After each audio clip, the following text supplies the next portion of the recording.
Sir, మా అమ్మాయి కనిపించటం లేదు అంటూ కంగారుగా పోలీస్ స్టేషన్కు వచ్చారు తల్లిదండ్రులు. టెన్షన్ తీసుకోకండమ్మా, ముందు కూర్చోండి.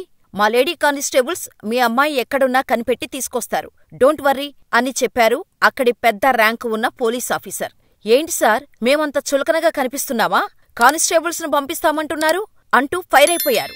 అయితే ఆ పెద్ద పోలీసాఫీసర్ పెద్ద బుక్కుని వాళ్ల ముందు పెట్టి, మీలాంటి అమ్మాయిలే వీరంతా, ఇప్పుడు తల్లిదండ్రుల దగ్గర హ్యాపీగా ఉన్నారు. దానికి కారణం ఈ ఇద్దరు లేడీస్ కానిస్టేబుల్సే అన్నారు. అంతే, షాకయ్యారు ఆ ఇద్దరు తల్లిదండ్రులు. సీమాదేవి, సుమన్ హుడా. ఈ రెండు పేర్లు వింటే చాలు ఢిల్లీతో పాటు చుట్టుపక్కలున్న ఎంతోమంది తల్లిదండ్రులు చేతులెత్తి దన్నం పెడతారు. కింది స్థాయి అధికారుల నుంచి ర్యాంకాఫీసర్స్తో సహా శభాష్ అనిపించుకుని సెల్యూట్ కొట్టించుకున్న ఈ ఇద్దరి శివంగుల గురించి ఇప్పుడు ఈ వీడియోలో తెలుసుకుందాం. వీరి స్టోరీ చాలా ఇంట్రెస్టింగ్ గా ఉండటం మాత్రమే కాదు, మిమ్మల్ని ఖచ్చితంగా ఎంతగానో ఇన్స్పైర్ చేస్తుంది. అస్సలు స్కిప్ చేయకుండా చివరి వరకు చూసే ప్రయత్నం చేయండి. ఆపరేషన్ ముస్కాన్, ఆపరేషన్ స్మైల్ చాలా మందికి తెలుసు. బడి ఈడు పిల్లలు ఎవరైనా షాప్స్లో పనిచేస్తే వారిని గుర్తించి కౌన్సిలింగ్ ఇప్పించి స్కూల్స్లో జాయిన్ చేపిస్తారు. లేదంటే బాలగృహాల్లో ఉంచి వారి బాధ్యతను గవర్నమెంటే తీసుకుంటుంది. కానీ ఆపరేషన్ మిలాప్ గురించి చాలా మందికి తెలియదు. వివిధ కారణాలతో తప్పిపోయిన పిల్లలను వెతికి తీసుకొచ్చి తల్లిదండ్రులకు అప్పగించటమే ఆపరేషన్ మిలాప్ ఉద్దేశం. అలా ఈ ఆపరేషన్లో పాలు పంచుకున్న ఢిల్లీకి చెందిన సీమాదేవి, సుమన్ హుడా ఎందరికో ఆదర్శంగా నిలిచారు. ఒకరు కాదు, ఇద్దరు కాదు, ఏకంగా 104 మంది తప్పిపోయిన పిల్లలను వారి తల్లిదండ్రుల వద్దకు చేర్చారు. ఢిల్లీలోని ఔటర్ నార్త్ జిల్లాలో యాంటీ హ్యూమన్ ట్రాఫికింగ్ యూనిట్, సింపుల్గా చెప్పాలంటే AHTUలో హెడ్ కానిస్టేబుల్గా పనిచేస్తున్నారు సీమాదేవి, సుమన్ హుడా. హయ్యర్ అఫీషియల్స్ నుంచి ఎప్పుడు పిలుపు వచ్చినా, ఎలాంటి పరిస్థితుల్లో అయినా తప్పిపోయిన పిల్లల గురించి బాధ్యతలు అప్పగించినా రెడీగా ఉంటారు సీమా అండ్ సుమన్. కనిపించకుండా పోయిన పిల్లలందరూ పేదింటి పిల్లలే. ముఖ్యంగా మురికివాడలో ఉన్న పిల్లలను టార్గెట్ చేసి మరీ ఎత్తుకెళ్లిపోయేవారు దుండగులు. ఒక్కో కేసు ఒక్కో సవాలుగా ఉండేది సీమా, సుమన్లకు. ఎక్కువగా ఢిల్లీ చుట్టుపక్కల ప్రాంతాల్లో కనిపించకుండా పోయిన పిల్లల తల్లిదండ్రుల వద్ద కనీసం పిల్లల ఫోటోలు కూడా ఉండేవి కాదు.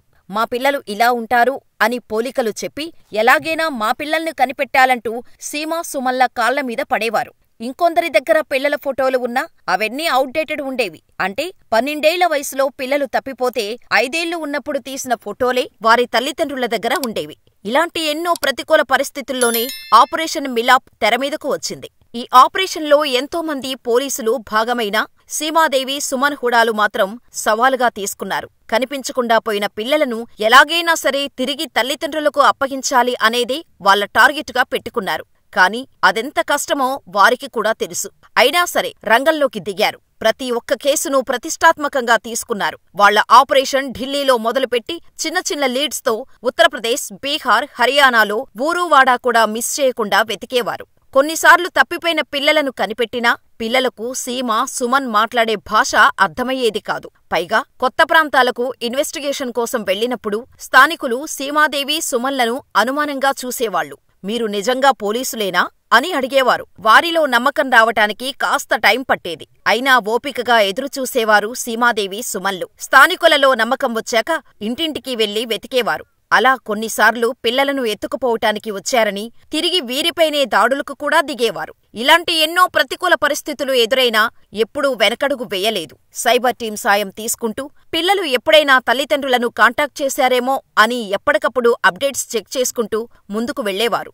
చెత్త ఏరే పిల్లల నుంచి మొదలు రైల్వే స్టేషన్లో పనిచేసే సిబ్బంది వరకు ఎంతో మంది నుంచి ఎన్నో రకాలుగా క్లూలు సేకరించేవారు. ఇంతలా కష్టపడ్డారు కాబట్టే 9 నెలల వ్యవధిలో మొత్తం 104 మంది పిల్లల ఆచూకీని కనిపెట్టి వారిని వారి తల్లిదండ్రులకు అప్పగించారు. అసలు ఈ 9 నెలలు ఇంటికి దూరంగా ఉంటూ వర్క్ లైఫ్ని ఎలా లీడ్ చేయగలిగారు అని సీమాదేవి, సుమన్ హుడాలను అడిగితే కనిపించకుండా పోయిన పిల్లలను తీసుకొచ్చి వారి తల్లిదండ్రులకు అప్పగించినప్పుడు వారి కళ్లల్లోని ఆనందం మా కష్టాన్ని తేలిక చేసేసింది అంటారు. ఇంతమంది పిల్లలను వారి తల్లిదండ్రులకు అప్పగించటం చాలా సంతోషంగా, గర్వంగా ఉంది.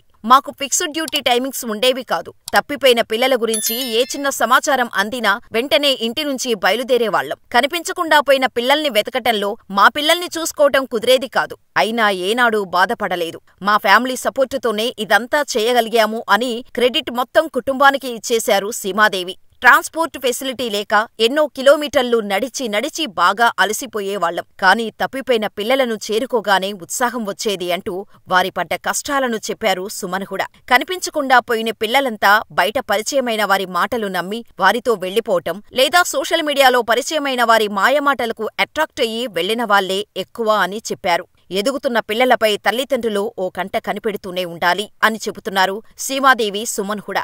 1 కాదు 2 కాదు, ఏకంగా 9 నెలలు ఇళ్లు వదిలి కుటుంబానికి దూరంగా ఉంటూ ఎన్నో కష్టాలు పడ్డారు. తప్పిపోయిన పిల్లలను తల్లిదండ్రులకు అప్పగించారు. అయితే ఇదంతా వాళ్ల సక్సెస్ స్టోరీ కాదు. వాళ్లు మిగతా అధికారులకు, సామాన్య ప్రజలకు ఇచ్చే ఇన్స్పిరేషన్. ఆడవాళ్లంటేనే ఈ రోజుల్లో ఏం చెయ్యలేరు, వాళ్లకు ఏం చేతకాదు అని తీసిపడేసేవారికి వాళ్లు చెప్పే సమాధానం. 2 ఆడవాళ్లు సమాజంలో ఎన్నో ఇబ్బందులు ఎదుర్కొని, ఎదురుదెబ్బలు తిని, పసిపిల్లలను రెస్క్యూ చేసి తల్లిదండ్రులకు అప్పగించాక ఆ తల్లిదండ్రుల కళ్లల్లోని ఆనంద భాష్పాలు చూసినప్పుడు కష్టమంతా మర్చిపోయాం అంటున్న సీమాదేవి సుమన్ హుడాల స్టోరీ తెలుసుకున్నాక వారిపై మీకెలాంటి అభిప్రాయం కలిగిందో మాకు కామెంట్ చేసేయండి. ఈ వీడియో ఇన్ఫర్మేటివ్ గా అనిపిస్తే ఖచ్చితంగా లైక్ చేసి ఛానల్ ని సబ్స్క్రైబ్ చేసుకుని పక్కనే ఉన్న బెల్ ఐకాన్ కొట్టేసి నోటిఫికేషన్ ఆన్ లో పెట్టుకోండి. మరో వీడియోతో, మరో అద్భుతమైన స్టోరీతో మళ్ళీ కలుద్దాం.